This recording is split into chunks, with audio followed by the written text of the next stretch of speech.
আসসালামু আলাইকুম সবাইকে। তোমার দেওয়া অপবাদ গল্পের 5 নাম্বার পার্ট। তো বেশি কথা না বলে চলুন গল্প শুরু করা যাক। পরের দিন সকালে কলেজে যাওয়ার জন্য রেডি হয়ে নিচে আসলাম। তার কিছুক্ষণ পর অনন্যা আসলো। আমি তার দিকে তাকিয়ে অবাক, কারণ তাকে আজকে অনেক সুন্দর লাগছে। কারণ আমি তাকে শাড়ি পরতে দেখিনি কখনো। আজ একটা নীল শাড়ি পরেছে, সাথে হালকা সাজ। অনন্যা আমার সামনে এসে চুরি বাজালো। তখন আমার ধ্যান ফিরলো। আমি কিছুটা লজ্জা ফিল করলাম। আমি বললাম, আজকে এত সাজ কি কারণে? অনন্যা বলল, হি হি, পরে জানতে পারবে। আমি আর অনন্যা বাসা থেকে বের হয়ে একটা রিক্সা নিয়ে কলেজে চলে আসলাম। আমরা সবাই আড্ডা দিচ্ছিলাম। কিছুক্ষণ পরেই রেজাল্ট বের হবে। তো কিছুক্ষণ পরে রেজাল্ট দিল। আমাদের সবার ভালো রেজাল্টই হলো। যদিও আমি প্রথম হয়েছি আর অনন্যা দ্বিতীয়, আর বাকি যে কয়জন ছিল সবার রেজাল্ট টপ 20 এর মধ্যে। আর কিছুক্ষণ আড্ডা দিয়ে কলেজ থেকে বের হলাম, আর যে যার গন্তব্যে রওনা হলো। তখন অনন্যা বলল, চলো আজকে এক জায়গায় ঘুরতে যাব। আমি বললাম, কোথায় যাবে? অনন্যা বলল, গেলেই বুঝতে পারবে। আমি বললাম, আচ্ছা ঠিক আছে চলো। পরে একটা রিক্সা নিয়ে অনন্যার কথা মতো একটা জায়গায় গেলাম, আর তা ছিল পার্ক। আমি বললাম, তা তুমি আমাকে এখানে নিয়ে আসলে কেন? অনন্যা বলল, চলো ভিতরে। আমি ভিতরে গেলাম। কিছুক্ষণ কথা বলে অনন্যা বলল, আচ্ছা তোমাকে একটা কথা বলি, কিছু মনে করো না। আমি বললাম, বলো, কি বলবে? অনন্যা বলল, জানি না তোমাকে কেন আমার এত ভালো লাগে। তুমি কি দিবে তোমার হাতটা ধরতে? প্রমিস, ছেড়ে যাব না কখনো।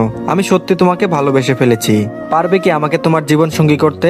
I love you so much. Ananya এক নিঃশ্বাসে কথাগুলো বলল। আমি ওর দিকে তাকিয়ে থাকলাম। আমি ওর দিকে অনেক দুর্বল। কিছুক্ষণ চুপ থেকে আমি বললাম, আমাকে একটু ভাবতে দাও। অনন্যা বলল, আমি তোমার জন্য সারা জীবন ওয়েট করতে পারবো। এটা বলে হাঁটতে শুরু করলাম। অনন্যাও আমার সাথে ছিল। আমি ওর সাথে যতটা সম্ভব স্বাভাবিক আচরণ করলাম, যদিও আমি আগেই বুঝতে পেরেছিলাম সে কিছু একটা করবে।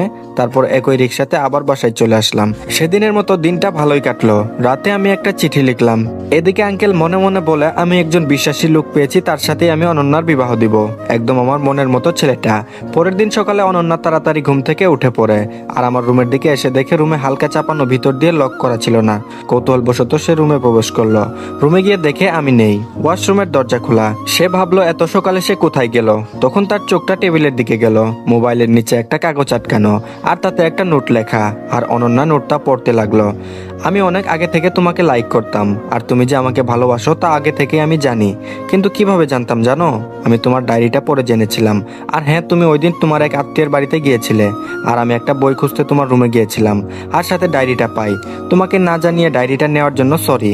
তোমার বাবা মা যদি আমাকে নাও মেনে নেয়, তাহলে তুমি আমার সাথে যে কোনো জায়গায় যেতে প্রস্তুত। কিন্তু আমি এতটা স্বার্থপর নই যে যারা আমাকে আশ্রয় দিল আমি তাদের সাথে বিশ্বাসঘাতকতা করব।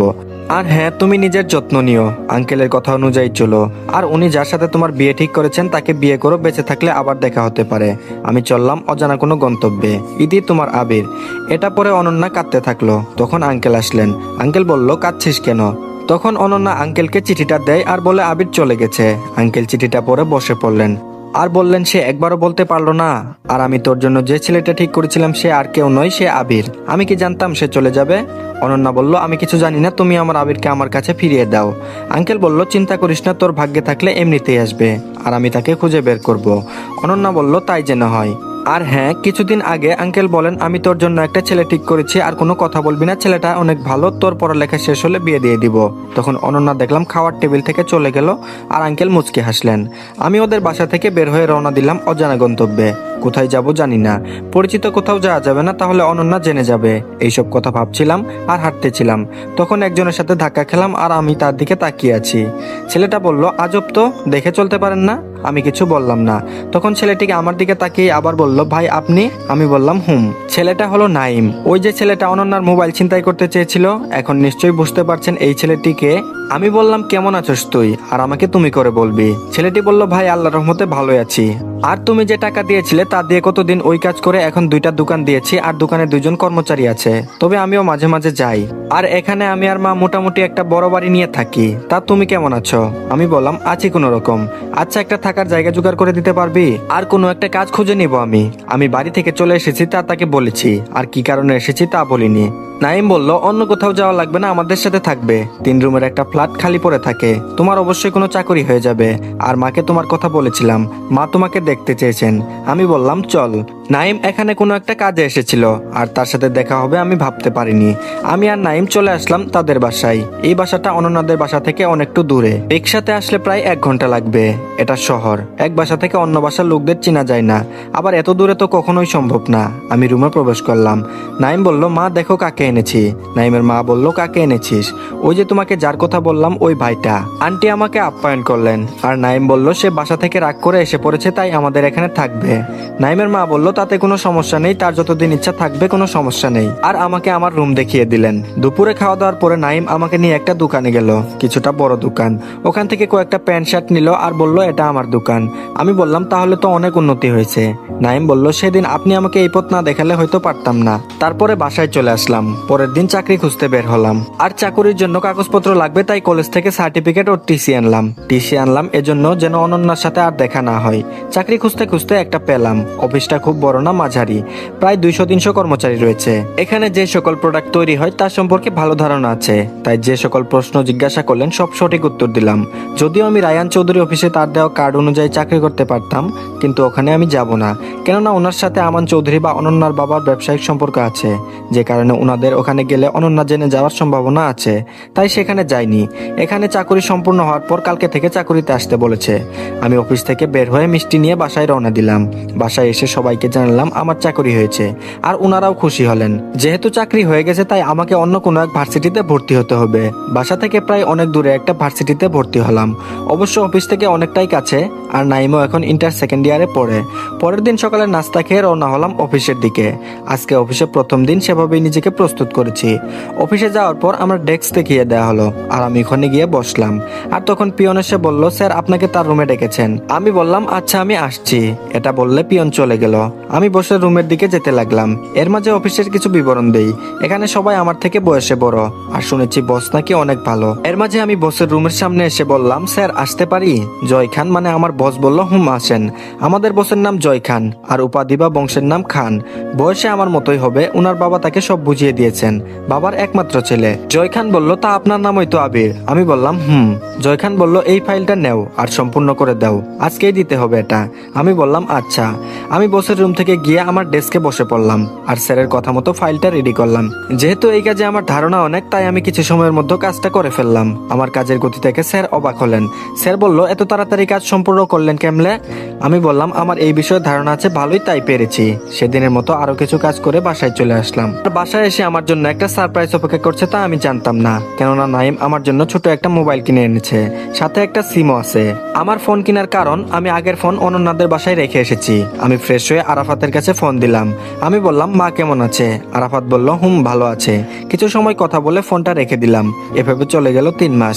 এখন আমার প্রমোশন হয়েছে ম্যানেজার পদে। ধীরে ধীরে জয়দের অফিসটা অনেকটা বড় হয়েছে। এখন তাদের কর্মী প্রায় 1000। আগের বাসায় আর থাকি না, অফিস থেকে যে ফ্ল্যাট দেওয়া হয়েছে ওটাতেই আমরা থাকি। সাথে একজন কাজের মেয়ে আছে, কেননা স্যার আমার কাজ দেখে আমাকে প্রমোশন দিয়েছেন।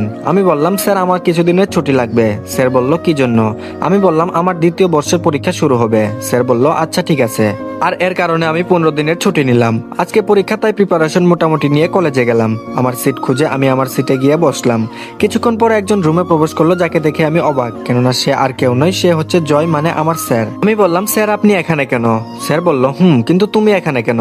আমি তো এখানেই পড়ি। আমি বললাম, আমিও তো এখানেই পড়ি। স্যার বলল, তাহলে তো ভালোই হলো, আজ থেকে কোনো স্যার নয়, আমরা দুজন বেস্ট ফ্রেন্ড। এর মাঝে ন তুমি ন আপনি, শুধু তুই, ঠিক আছে? আমি বললাম, আচ্ছা স্যার। থুক্কু জয়। আমার পাশের সিটে স্যার মানে জয়ের সিট পড়েছে, তাই দুজনই দুজনকে হেল্প করে পরীক্ষাটা দিলাম। ঠিক মতো পড়তে না পারায় পরীক্ষা এত ভালো হয়নি। তবে যেদিন আমার রেজাল্ট দিল, দেখলাম আমি আর জয় দুজনই টপ 20 এর মধ্যে। এভাবে কয়েকটা মাস কেটে যায়। এখন জয় আমার অনেক ভালো বন্ধু। সে যেখানে যায় আমাকে নিয়ে যায়, এমনকি তার বাসায় অনেকবার গিয়েছি।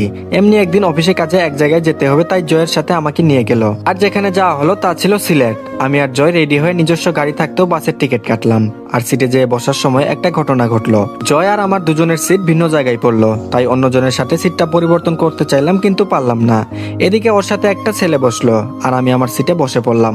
কিছুক্ষণ পরে একটা মেয়ে বাসে উঠলো, আমার সমবয়সী হবে। আমার পাশে এসে বসলো। আমি আর একটু জানালার দিকে সরে বসলাম। মেয়েটা বলল, আপনার নামটা জানতে পারি? আমি বললাম, আমার নাম আবির। আপনার নাম কি? মেয়েটি বলল, আমার নাম নীলা। আমি বললাম, ও আচ্ছা, আপনি কি সিলেট যাচ্ছেন? নীলা বলল, হুম। তা আপনি কি কারণে যাচ্ছেন? আমি বললাম ফ্রেন্ডের সাথে ঘুরতে প্লাস অফিসের একটা কাজে। নীলা বলল, ও আমিও অফিসের একটা কাজে যাচ্ছি। যাওয়ার মাঝে ওর সাথে আরো কথা হলো, আর যেহেতু ও আমার সমবয়সী তাই ও বলল তুমি করে বলতে, তাই আমিও ওরে তুমি করে বললাম। এদিকে অনেকক্ষণ পর আমরা সিলেটে এসে পৌঁছালাম। অনলাইনে বুকিং করা একটা হোটেলে আসলাম। 2টা রুম বুক করা ছিল, তাই যে যার রুমে চলে গেলাম। পরের দিন ঠিক করলাম জাফলং ঘুরতে যাব, আর অফিসের কাজটা আরো 2 দিন পরে, তাই আজকে ঘুরতে বের হলাম।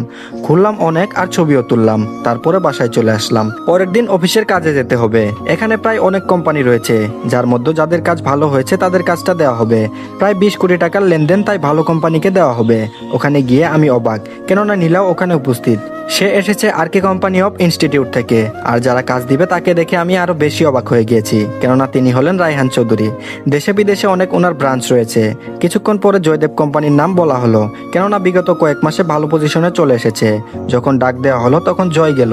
সব কাগজ বুঝে আসতে আমাকে যেতে বলেছিল, কিন্তু আমি যাইনি, কেননা উনি আমাকে চিনে ফেলতে পারেন এজন্য। আর জয়কে অনেকে কনগ্রাচুলেশন জানালো। জয় আসার পরে নীলা জয়কে কনগ্রাচুলেশন জানালো, আর জয় এসে আমাকে বলল, তুই থাকার কারণে এত দূরে আসতে পেরেছি। আমি জয়ের কথা শুনে চুপ করে থাকলাম। তারপরে আমি আর জয় চলে আসলাম, আর 2 দিন অনেক জায়গায় ঘুরে ঢাকা ব্যাক করলাম। আর যেই প্রজেক্টটা দেওয়া হয়েছিল সেই প্রজেক্টটা সঠিকভাবে সম্পূর্ণ করা হলো কিছুদিনের মধ্যে। জয়দের কোম্পানি আরো ভালো পজিশনে চলে আসলো। এমনি একদিন আমার গাড়িটা কিছুটা সমস্যা হয়, আমি রিক্সা দিয়ে অফিসে যাচ্ছিলাম। তখন দেখলাম নীলা হেঁটে কোথাও যাচ্ছে। আমার জানা মতে ওর অফিস তো এদিকে না, তাহলে কোথায় যাচ্ছে? আমি ওকে ডাক দিলাম আর বললাম, কোথায় যাচ্ছ? নীলা বলল, আচ্ছা এখানে না একটা কফি শপ ছিল, চলো ওখানে যাই। আমি বললাম ওকে। আমি আর নীলা একটা কফি শপে গেলাম। ওই যা বললো তা শুনে আমার খুব খারাপ লাগলো, কারণ কথাটা হচ্ছে। তো আজকের পার্টটি এই পর্যন্তই, আশা করছি ভালো লেগেছে। তো পরবর্তী পার্টের জন্য অবশ্যই আমাদের চ্যানেলটি সাবস্ক্রাইব করে রাখুন, আর অবশ্যই আমাদের ভিডিওতে একটা লাইক দিবেন। ধন্যবাদ সবাইকে।